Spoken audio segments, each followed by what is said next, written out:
வணக்கம். 8ஆம் நம்பர் தலைவர் பேசுகிறேன். விஜய் பொறுப்பேற்றதுல இருந்தே நிர்வாகத்தை ஆழமாக நம்ம மாற்றி அமைக்கணும் அப்படிங்கிற முடிவில் ஒரு வெறியோட முடிவில் இருக்காப்புல. அது நம்மளுக்கு நல்லா தெரியுது. என்ன ஆட்சிக்கு வந்து 10 நாள்தே ஆகுது, இன்னும் 1 வருஷம் ஆனதே நமக்கு தெரியும் அதை பற்றி. ஆனால் அவருடைய ஆஃபீஸ் நிர்வாகம் வேலை பளு எல்லாம் பார்க்கும்போது ரொம்ப கடுமையான நடவடிக்கையில் அவர் இறங்கி இருக்காரு அப்படிங்கிற மாதிரி நமக்கு பார்த்தா தெரியுது. எது எப்படி இருந்தாலும் இது வரைக்கும் திமுக அதிமுக நிர்வாகத்தை எல்லாருமே பார்த்துருக்காங்க. அதாவது 60 வயசுக்காரவங்க முதற்கொண்டு. அது குறைஞ்ச வேற ஆட்சி எப்படி இருக்கும்னு யாருக்குமே தெரியாது.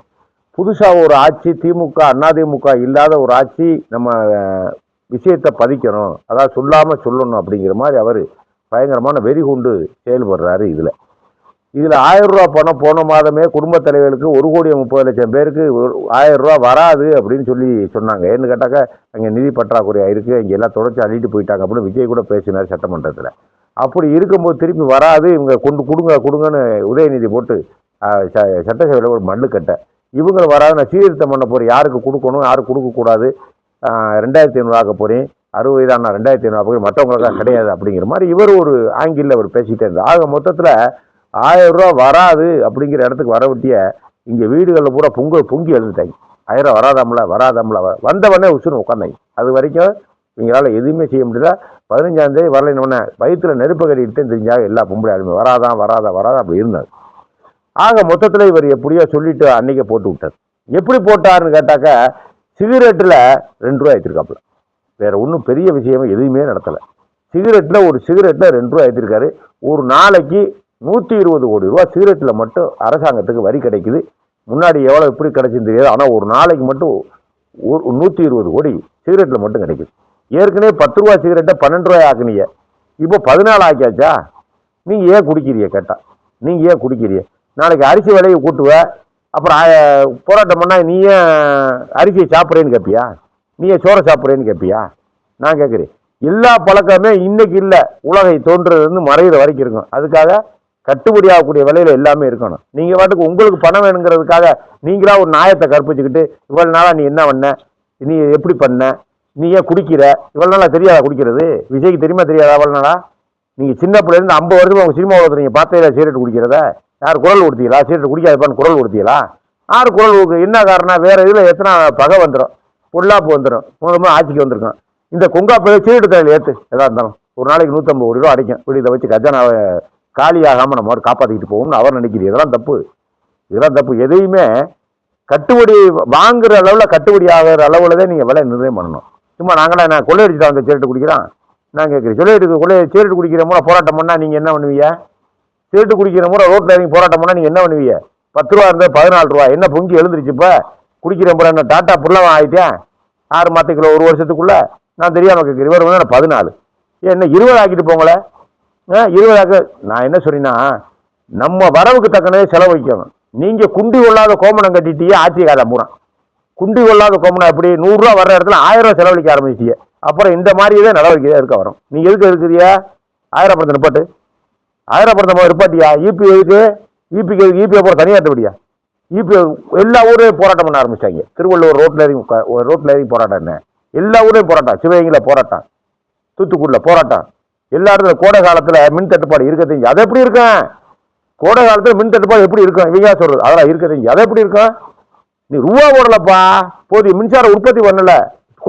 கோடை காலத்தில் அதை எப்படி மின் தட்டுப்பாடு இருக்கும்? இல்லை, உங்களுக்கு போதிய முதலீடு போட உங்களுக்கு வழி இல்லை. அதனால நீங்கள் ஏதாவது சொல்லிக்கிட்டே இருக்கீங்க. இதனால இப்போ எத்தனை இடத்துல போராட்டம் நடக்குது தெரியுமா? நேற்று கூட ஃபோன் எனக்கு வந்துக்கிட்டே இருக்கு. கடலூர் மாவட்டத்தில் தொழுதூர்னு ஒரு இடம், கடலில் தான் விவசாயம் பார்க்குறாங்களாம். கரண்ட்டே கிடையாதான். நைட்டு 4 மணி நேரம் 3 மணி நேரம் கரண்ட் வருதான். அவன் போராட்டம் போட்டு நாளைக்கு உட்கார போகிறாங்க ரோட்டில். நாளைக்கு உட்கார போகிறாங்க தொழுதூரில். அங்கே போலீஸ் கம்ப்ளைண்ட் கொடுத்து நாளைக்கு உட்கார போகிறாங்க. என்ன நீங்கள் ஊருக்கு ரோடு மறிச்சா நீங்கள் எங்கே போய் சவாப்பு சொல்லுவீங்களா? நீங்கள் உங்களால் சவாப்பு சொல்கிறதுக்கு அவங்க பொழுது சரியாக போகும். இந்த லட்சம் 200 யூனிட் வேறு ஃப்ரீ. எப்படி எல்லா இடத்துல உட்காந்துருவேன். விஜய் பேர் மொத்தமாக தூக்கி புதைச்சி விட்டு போயிடுவாங்க. பார்த்துங்க, ரொம்ப எச்சரிக்கையாக இருக்கணும். சும்மா ஆட்சிக்கு வந்துட்டேங்கிற வரைக்கும் அவங்க ஃபாலோ பண்ண நீங்கள் ஃபாலோ பண்ணணுங்கிற எந்த சட்டமும் கிடையாது. அப்படிதான் பண்ணுறீங்க நீங்கள். சில விஷயங்கள் நிர்வாகத்தை முன்னெடுக்காம நினைக்கிறீங்க, பேர் கெட்டு போகணும்னு பின் வாங்குறீங்க. பேர் கிடத்தையா செய்யும். சீர்திருத்த மனம் பேர் கிடத்தையா செய்யும். என்ன 1 வருஷம் 1.5 வருஷம் கழிச்சதே அது கூட பெருமை ஆகும். அதனால ஒன்னொன்னா நீங்கள் மாற்றி பேசிட்டு போவீங்க. நீங்கள் உங்களால் நிர்வாகம் தெளிவாக பார்க்கணுன்னா ஒரு ஐடியா சொல்லியும் கேட்டுங்க. நீங்கள் கேட்பீங்களோ கேட்க மாட்டீங்களோ எனக்கு தெரியாது, ஆனால் கேட்டுக்கிறேன். எல்லா துறைகளையும் ஊழல் இல்லாத ஒரு துறையை ஆக்கணும், சகாயத்தை போன்ற ஆட்களில் வேலைக்கு அமர்த்த போறி அப்படிங்கிற மாதிரி பேச்செல்லாம் டிவியில் வந்துக்கிட்டு இருக்கு, பேப்பர்லாம் வந்துக்கிட்டே இருக்கு. அது நடக்குமா நடக்காதா அப்படிங்கிறது நமக்கு தெரியல. ஆனால் நீங்கள் உண்மையிலேயே ஊழல் இல்லாத நிர்வாகத்தை நீங்கள் நடத்தணும்னு சொன்னீங்க, போலீஸ் ஸ்டேஷன்லேருந்து, தாசில்தார் ஆஃபீஸ்லேருந்து, ஈஓ ஆஃபீஸ்லேருந்து, பொதுப்பணித்துறை ஆஃபீஸ்லேருந்து, எந்த ஐபியிலேருந்து, போக்குவரத்து துறையிலேருந்து, நீங்கள் எந்த ஆஃபீஸை வேணாலும் நீங்கள் எடுத்துக்கோங்க. ஊழல் இல்லாத ஒரு நிர்வாகம் மாற்றணும்னு நீங்கள் நினச்சிங்கன்னா, ஒரு 12 லட்சம் பேர் இருக்கேன், 12 லட்சம் பேர் டிஸ்மிஸ் பண்ணிடுங்க. போகிறேன் கோர்ட்டுக்கு போகிறேன், கோர்ட்டுக்கு போய் கோர்ட்டில் ஆர்டர் போட்டால் வந்து வேலை பார்த்துட்டு போகிறேன், டிஸ்மிஸ் பண்ணிடுங்க. புது 12 லட்சம் பேர் இளைஞரை போடு, இளைஞருக்கு கட்டளை இடுங்க. இங்கே வா, அரசு ஊழியருங்கிற பேரில் ஒரு வீடுக்கு 10 வீடு கட்டிருக்கான். ஒவ்வொருத்தரும் 10 தலைமுறை சேர்த்து வச்சிருக்கான். வாங்குற சம்பளம் 50,000. அதன் தலைமுறைக்கு போய், அவன் பேர தலைமுறைக்கு போய், பேட்டி தலைமுறைக்கு போய், அதன் பிள்ளைன்னு சேர்த்து வச்சிருக்கான். என்ன காரணம்? பூரா லஞ்ச போனோம். அரசியல்வாதியோட கூட்டணி சேர்ந்துக்கிட்டு, மந்திரியோட கூட்டணி சேர்த்துக்கிட்டு, கலெக்டரோட கூட்டணி சேர்ந்துக்கிட்டு, தாசில்தாரோட கூட்டணி வச்சுக்கிட்டு, பிடிஓட கூட்டணி வச்சுக்கிட்டு, எல்லாரும் சொத்து மேல சொத்து வச்சிருக்கான். எல்லா பேரும் லேசான விஷயம் இல்லை, சொத்து மேல சொத்து சம்பாரிச்சு வச்சிருக்கான். அந்த சொத்தை பூரா பறிமுதல் பண்ணாவே அரசாங்கத்துக்கு திண்டாட்டமே வராது. அரசு ஊழியர்கள் இருக்கக்கூடிய பணத்தை நீங்க முறைகேடான பணத்தை எடுத்துட்டாவே அரசாங்கத்துக்கு திண்டாட்டமே வராது. அதை எடுக்க முடியுமா உங்களால? அதை எடுக்கிற இவங்களை போய் தூக்கி விடியா, வேலை வேற எங்கேயும் வேலைக்கு பார்க்குறீங்க. வாட்ச்மேன் எத்தனை வேலை இருக்கு. 40 வயசுக்கு மேலே 45 வயசுக்கு மேலே வாட்ச்மேன் தான் முதல்ல மில்லில், ரைஸ் மில்லில் வாட்ச்மேன் கேட்குறாங்க. அவங்களாம் போட்டோம், தாசில்தார வாட்ச்மேனாக போட்டோம், தள்ளி விட்டுறியா எல்லாத்தையும். கலெக்டர் ஆஃபீஸை மூடுங்க. கலெக்டர் ஆஃபீஸில் ஒன்றுமே வேலை நடக்காது. நான் அதான் சொன்னேன், கலெக்டர் ஆஃபீஸில் மூடுங்கன்னு, கலெக்டர் ஆஃபீஸை கிளைங்கன்னு. நான் சும்மா சோக்குக்கு சொல்லலை, நான் கோவத்திலையும் சொல்லலை. இந்த வேலை நடக்க மாட்டேங்கிறேன், இந்த வேலை நடக்காது. ஏதாவது பதிலுக்கே சொல்லுவாங்களே ஒழிய காரியம் நடக்காது. அங்கே காரியம் நடக்கும் போதே இவன் 5 மணி கூட திங்கக்கிழமை அங்கே போய் ஏறுறேன், அங்கே போய் ஏறி அங்கே துளி கட்டி ஏறுறேன். அவங்க கூப்பிடுறது வர்றது, அதுக்கு ஒரு பதில் இங்கே இருக்கும். எது ஆகுமா? அதனால நீங்கள் சிறந்த நிர்வாகத்தை கொடுக்கணும். சிறந்த நிர்வாகத்தை கொடுக்கணும்னா நீங்கள் இப்போ அதிரடியாக நடவடிக்கை எடுக்கணும். இந்த ஊழியரை வச்சு நீங்கள் எப்படி திறமை ஏற்பாடு பண்ணுவீங்க? எப்படி நியாயமான நிர்வாகத்தை உங்களால் ஏற்படுத்த முடியும்? ஊறி போனவங்க ஜெயலலிதா காலத்தில் இருந்து, கருணாநிதி காலத்தில் இருந்து, ஸ்டாலின் காலத்தில் இருந்து, எடப்பாடி காலத்தில் இருந்து ஊழலே ஊறி போயிட்டாங்க. அவங்களே கொடுப்பாங்க வந்திருக்கு. இந்த பாருங்க, இதில் வெட்டுங்க, இந்த கமிஷனை போடுங்க, இந்த சர்வே நம்பர் வாங்கிட்டு அந்த சர்வே நம்பரில் மண்ணால் சொல்லுங்க, இந்த ஆற்று நல்லா இருக்குன்னு இங்கே இருங்க, நாங்கள் மட்டும் நாங்கள் பார்த்துக்கிறேன். நீங்கள் போலீஸில் சொல்லுவீங்க, நான் தாசில்தாரை சொல்லுங்கள், நாங்கள் மட்டும் பார்த்துக்க. அங்கே எதிர்கட்சிக்காரண்ட நீங்கள் பேசிக்கிங்க, ஆளுங்கட்சிக்காரண்ட பேசிக்கிங்க, அரசியல் இருக்க நாங்கள் பார்த்துக்குறோம். ஒரே பேச்சு முடிஞ்சு வச்சு. ஆக மொத்தம் இந்த யோசனை வாசனை பூரா சும்மா இருக்கவன அதிகாரியும் கெடுப்பேன். புதுசாக நீங்கள் எம்எல்ஏ வந்திருக்காங்க, சாவைக்கால புதுசாக மந்திரியும் போட்டிருக்கீங்க. கூடிய விரைவாக அந்த மந்திரிகளையும் எம்எல்ஏக்களையும் அதிகாரியை கெடுக்கலைன்னா நீ சுண்டி கூப்பிடுனே, சுண்டி கூப்பிடு பார்ப்போம். கெடுத்து குட்டிச்சேர் ஆக்க போகிறாங்க, கெடுத்து குட்டிச்சேர் ஆக்க போகிறாங்க. அவங்க பேரை ஒழுங்கா மரியாதை காலையில் எல்லா பேரும் 10 லட்சம் பேர் டிஸ்மிஸ் பண்ணியா, ஊழியர் கூட போகிறேன். 10 லட்சம் பேர் படித்த இளைஞர்கிட்ட கூப்பிட்டு சொல்லியா, பாராட்டுத்தியா. அதன் பூரா லஞ்சம் வாங்கி லாவணியம் வாங்கி 10 தலைமை சேர்த்தால வீட்டுக்கு போயிட்டேன். இன்னைக்கு ஒரு மில்லில் வாட்ச்மேனாக இருக்காங்க. இந்த கலெக்டர் இந்த ரைஸ் மில்லில் வாட்ச்மேனாக இருக்கேன். போய் பாரு, இவனுக்கெல்லாம் சொல்லணும். இந்த தாசில்தார் இந்த இதில் மேனேஜராக இருக்கேன், போய் பாரு.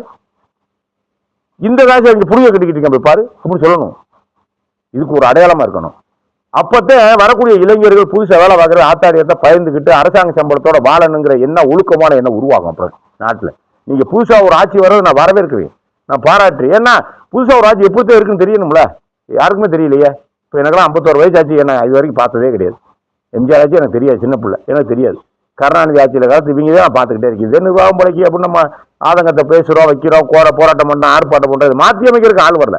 ஆனால் மாற்றி அமைக்கிறதுக்கு ஆள் நீங்கள் வந்துருவே நான் நினைக்கிறேன், நான் நம்புறேன். அப்போ நம்புறேன் என்ன செய்யணும்? எல்லாத்தையும் டிஸ்மிஸ் பண்ணுங்க, இருக்கிற கலெக்டர் அரசெல்லாம் முடியுங்க, புதிய ஒரு சட்டத்திட்ட புதிய ஒரு நிர்வாக முறையை கொண்டு வாங்க. லாய்ப்படாது. அதனால தான் விஜய்க்கு நல்ல பேர் வாங்கணும்னா, உண்மையிலே நாடை முன்னேற்றணும்னா உங்கள் யாரும் அசைக்கக்கூடாதுன்னு எல்லா கலெக்டர் ஆஃபீஸையும் முடியுங்க.